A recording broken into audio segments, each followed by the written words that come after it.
ఝాన్సీ అనే నేను నా హక్కుల కోసం పోరాడడానికి సిద్ధంగా ఉన్నాను. మరి మీరు? నమస్తే అండి, welcome to super food.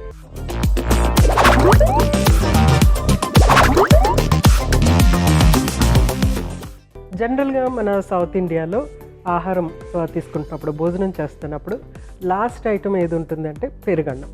So పెరుగన్నం అనేది అంత ఇంపార్టెంట్గా మామూలుగా మనకి ఆ ట్రెడిషన్లోనే వచ్చేస్తుంది అనమాట. పెరుగన్నం లాస్ట్లో తీసుకోవటం అనేది ఒక ముఖ్యమైనటువంటి ఆహార పదార్థం కింద మారటం అనేది మన ట్రెడిషన్లోనే ఉంది.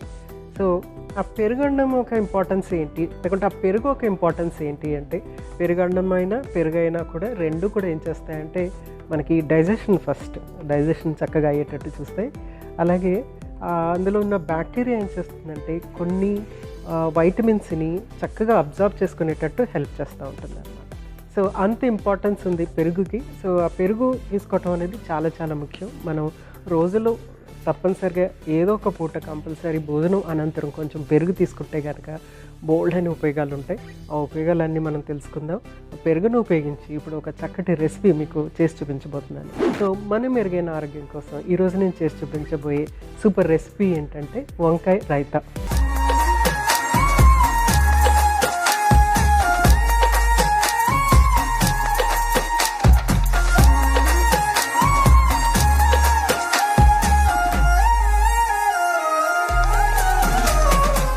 వంకాయ రైతాకి కావాల్సిన పదార్థాలు ఏంటో ఒకసారి చూసేద్దాం. వంకాయ, పెరుగు, జీలకర్ర, ధనియాల పొడి, కారం, పసుపు, ఎండుమిర్చి, కరివేపాకు, ఉప్పు, నూనె అన్నీ రెడీగా ఉన్నాయి. మనము జస్ట్ వాటిని స్టార్ట్ చేసేసుకోవటమే. అన్నిటికంటే ఫస్ట్ ఏం చేయాలంటే ఒక గిన్నెలో ఫస్ట్ పెరుగు తీసేసుకుని దాంట్లో ఉప్పు కలుపుకొని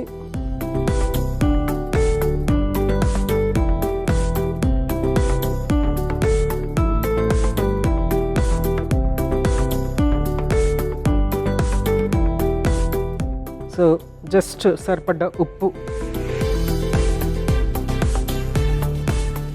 సో ఉప్పు కలుపుకొని చక్కగా బీట్ చేసేసుకోవాలన్నమాట. దీన్ని బీట్ చేసుకుని పక్కన పెట్టేసుకోవాలన్నమాట.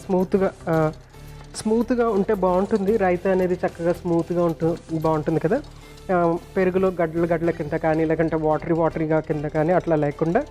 అందుకని ఫస్ట్ ఇది కొంచెం మనం చక్కగా ఉప్పు వేసి కలిపేసి పక్కన పెట్టుకుంటే ఆ ఉప్పు కూడా ఇందులో చక్కగా మిక్స్ అయ్యి చాలా రుచికరంగా రెడీ అవుతుంది అనమాట.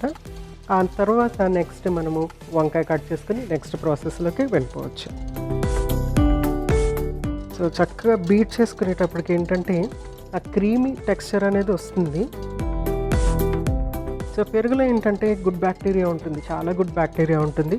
మనము ఇంట్లో తోడుపట్టుకుంటే చక్కగా మనమే ఇంట్లో తయారు చేసేసుకోవచ్చు, లేకపోతే ఆఫ్కోర్స్ బయట నుంచే కొనుక్కోవాలి. సో ఏంటంటే ఈ గుడ్ బ్యాక్టీరియా ఏం చేస్తుందంటే మన డైజెస్టివ్ సిస్టంలో ఉన్నటువంటి బ్యాక్టీరియాని పెంపొందించుతుంది, బ్యాడ్ బ్యాక్టీరియాని చంపేస్తుంది.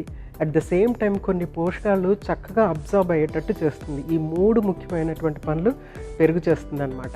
ప్లస్ ఇది పాలతో తయారైంది కాబట్టి అందులో కాల్షియం కంటెంట్ అనేది ఎక్కువ ఉంటుంది, ప్రోటీన్ అనేది ఉంటుంది, తర్వాత బి వైటమిన్స్ అనేవి ఉంటుంది, మినరల్స్ ఉంటుంది. ఇవన్నీ కూడా హై బయలాజికల్ వాల్యూ ఉన్నటువంటి న్యూట్రియంట్స్ అనమాట. ఎందుకంటే ఇది యానిమల్ సోర్స్ నుంచి వస్తుంది కాబట్టి హై బయలాజికల్ వాల్యూ అంటే మనం తీసుకుంటే అన్నీ కూడా ఎక్కడ కూడా వేస్ట్ అవ్వకుండా 100% మనకి అబ్జర్బ్ అయిపోతుంది. సో దీన్ని చక్కగా పెరుగుని సాల్ట్ వేసి మిక్స్ చేసుకున్నాం, దాన్ని పక్కన పెట్టేసుకుందాం. నెక్స్ట్ ప్రాసెస్లోకి వెళ్దాం. మనము వంకాయని కట్ చేసుకుందాము. వంకాయ కట్ చేసుకున్న తర్వాత నీళ్ళల్లో వేయాలి కాబట్టి కొద్దిగా నీళ్ళు, తర్వాత ఇందులో కొంచెం ఉప్పు, వంకాయని చక్కగా ఇందులో కట్ చేసేసుకుందాము. చక్కగా చక్రాల్లాగా కట్ చేసుకుంటే బాగుంటుంది. సో ఫ్రెష్ వంకాయ, మన దొడ్లో పండిన వంకాయ అయితే ఇంకెంత టేస్టీగా ఉంటుందో కదా వంకాయ. సో వీలైనంత వరకు చక్కగా ఫ్రెష్గా ఉండే వంకాయ మీరు సెలెక్ట్ చేసుకోవాలి. ఇంకోటి ఏంటంటే తెచ్చిన వెంటనే మళ్ళీ ఫ్రిడ్జ్లో పెట్టకుండా అప్పటికప్పుడు ఫ్రెష్గా మనము కుక్ చేసేసుకుంటే వంకాయ టేస్ట్ని చక్కగా ఎంజాయ్ చేయొచ్చు. ప్లస్ వంకాయలు ఉన్నటువంటి పోషకాలని కూడా మనకి 100% వచ్చేటట్టు చూసుకోవచ్చు అనమాట. సో ఇలా చక్రాల కింద కట్ చేసేసుకోవటమే.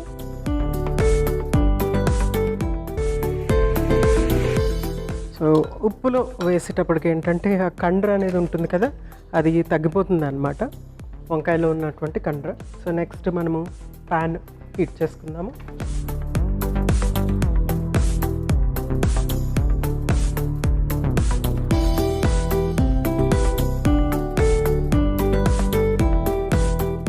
సో ప్యాన్ పెట్టేశాను. నెక్స్ట్ ఏంటంటే మనకి వంకాయకి కరెక్ట్ మసాలా రెడీ చేసుకోవటం అనమాట. ఫస్ట్ కారం, నెక్స్ట్ పసుపు, నెక్స్ట్ ధనియాల పొడి, నెక్స్ట్ ఉప్పు. దీన్ని చక్కగా ఇలా మిక్స్ చేసేసుకోవాలి. మిక్స్ చేసుకుని రెడీ పెట్టుకున్నాం కదా. నెక్స్ట్ ఏంటంటే ఇక్కడ ప్యాన్ హీట్ అవుతుంది, ఆయిల్ యాడ్ చేసుకుందాం ఇందులో.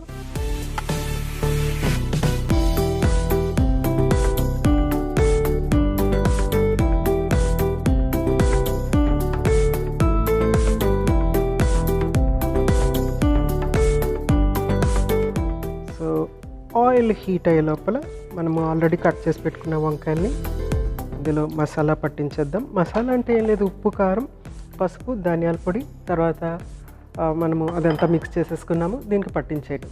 మీరు ఇంకా దీన్ని ఇంకా కొంచెం టేస్టీగా ఉండాలంటే గరం మసాలా యాడ్ చేసుకోవచ్చు, లేకుంటే సాంబార్ పొడి, లేకుంటే చికెన్ మసాలా, లేకుంటే మనము చోలే చేసుకుంటాం కదా, చోలే మసాలా, అలాంటి మసాలాలు కూడా, చాట్ మసాలా, అంటే డిఫరెంట్ టేస్ట్ వస్తుందన్నమాట. సో ఇట్లాగా మనము వంకాయకి చక్కగా మసాలా అన్ని వైపులా అంటేటట్టు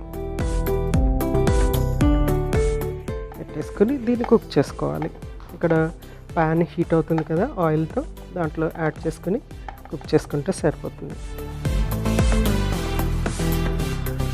సో చక్కగా అంటుకుంది.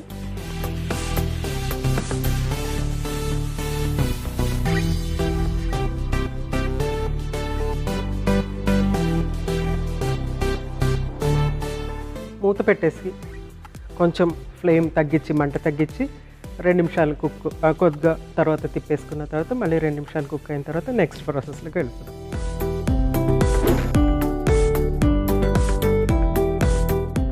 సో లో ఫ్లేమ్లో కుక్ చేస్తున్నాం మనము. సో నెక్స్ట్ ప్రాసెస్, సో లో ఫ్లేమ్లో ఎందుకు కుక్ చేస్తున్నామంటే జస్ట్ వంకాయలు చక్కగా కుక్ అయిపోవాలి, మాడకూడదు. మాడితే అంత రుచిగా ఉండదు కదా, అందుకోసం అనేసి దీన్ని మాడకుండా మనం జాగ్రత్తగా వంకాయ కుక్ అయ్యే వరకు లో ఫ్లేమ్లో కుక్ చేసుకోవటమే.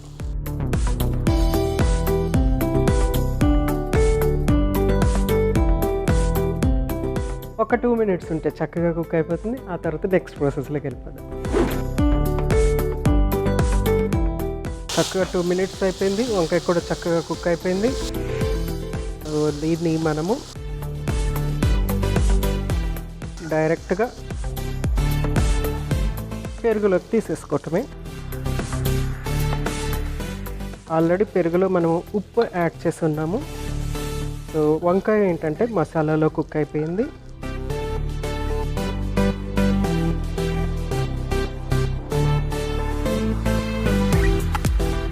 సో దీన్ని పక్కన పెట్టేసేసుకుని నెక్స్ట్ మనము తాలింపు చేసుకోవాలి.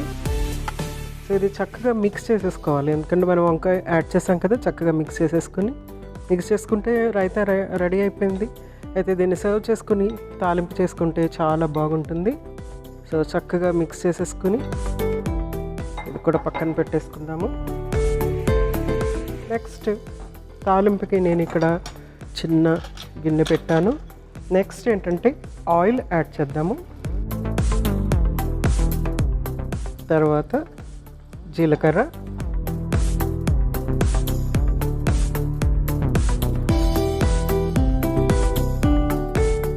ఎండుమిర్చి, అలాగే కరివేపాకు. ఇది చక్కగా వేగుతుంది కదా, ఈ లోపల మనము దీన్ని సర్వ్ చేసేసుకుందాం. సో వంకాయ రైతా, ఇక్కడ మనకి పెరుగుతో పాటు వెజిటబుల్ కూడా యాడ్ అవుతుంది.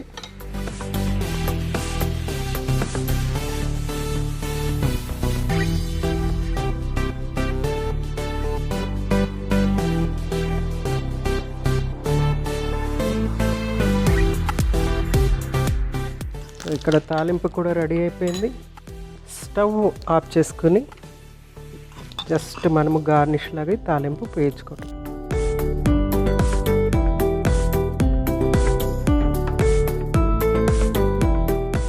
వావ్, చూడటానికి చాలా చక్కగా ఉంది కదా, చాలా అపటైజింగ్గా ఉంది. దీన్ని యాజ్ ఇట్ ఈజ్ స్నాక్ లాగా తీసేసుకోవచ్చు. ముఖ్యంగా డయాబెటీస్ ఉన్నవాళ్ళు ఇది యాజ్ ఇట్ ఈజ్ స్నాక్ లాగా తీసుకోవచ్చు. తర్వాత ఏ కర్రీ అవసరం లేకుండా కొంచెం అంత రైస్ ఇందులో మిక్స్ చేసుకొని ఒక లంచ్ లాగా లేకుంటే బ్రేక్ఫాస్ట్ లాగా తీసేసుకోవచ్చు, డిన్నర్ లాగా తీసుకోవచ్చు. చపాతీతో పాటు కూడా ఇది తీసుకోవచ్చు. వంకాయ రైతా రెడీ అయిపోయింది. పెరుగు గురించి మరికొన్ని ప్రయోజనాలు మరొకసారి మీకోసం.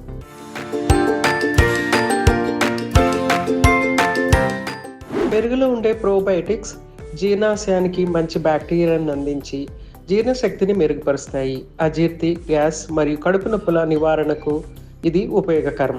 పెరుగు సకాలంలో తినడం ద్వారా రోగనిరోధక శక్తి పెరుగుతుంది. చలికాలంలో పెరుగులో తేనె కలుపుకొని తాగడం వల్ల జలుబు, దగ్గు సమస్యలను తగ్గిస్తుంది. పెరుగులో కాల్షియం, విటమిన్ డి సమృద్ధిగా ఉండి ఎముకలు, పళ్లను బలంగా ఉంచుతుంది. పెరుగులో పొటాషియం ఉండటం వల్ల రక్తపోటును నియంత్రించడంలో సహాయపడుతుంది.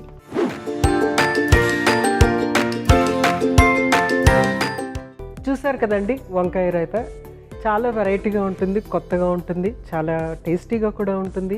వంకాయని ఇంకొక డిఫరెంట్ ఫామ్లో మనం తీసుకుంటూ ఉంటాము. అయితే ఇక్కడ ముఖ్యంగా చెప్పాల్సింది ఏంటంటే పెరుగు ప్రతిరోజు ఏదో విధంగా తీసుకోవాలన్నమాట. సో ఇలాంటి వెరైటీ వంటకం చేసి తీసుకుంటే ఇంకా ఇంట్రెస్టింగ్గా ఉంటుంది కదా. తప్పనిసరిగా ప్రయత్నం చేసేయండి. రేపు ఇంకొక చక్కటి సూపర్ రెసిపీతో మీ ముందుంటాను. అంతవరకు మీ జానకి, నమస్తే.